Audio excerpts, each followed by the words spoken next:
আসসালামু আলাইকুম এভরিওয়ান। পরপর 5 দিনের 5টি হেলদি অ্যান্ড টেস্টি ব্রেকফাস্ট আইডিয়াসের আজকের দ্বিতীয় দিন। আর আজকের রেসিপি হচ্ছে আলুর পরোটা, যার জন্য প্রথমেই সেদ্ধ আলু নিয়ে এগুলো ভালোভাবে মেখে নিয়ে এর মধ্যে পেঁয়াজ কুচি, কাঁচামরিচ কুচি, লবণ, প্রাণের স্বাদের মশলা, সরিষার তেল, ধনিয়া পাতা কুচি দিয়ে ভালোভাবে মেখে আলুর ভর্তা করে নিব। এরপর আগে থেকে তেল দিয়ে মেখে নেওয়া আটার মধ্যে আলুর পুর দিয়ে ভালোভাবে মুড়ে গোল করে আলুর পরোটা বানিয়ে নিব। আলুর পরোটার সাথে তো একটা চাটনি লাগবেই, যার জন্য বানাবো বাদামের চাটনি।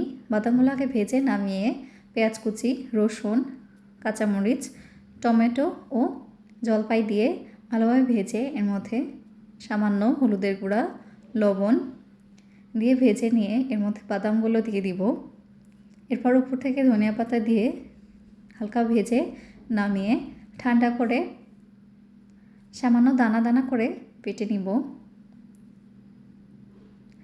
উপর থেকে সরিষার তেল ছড়িয়ে দিয়ে আলুর পরোটাগুলো ভেজে নিব। এখন আলুর পরোটার সাথে এই চাটনি এনজয় করুন। Thank you.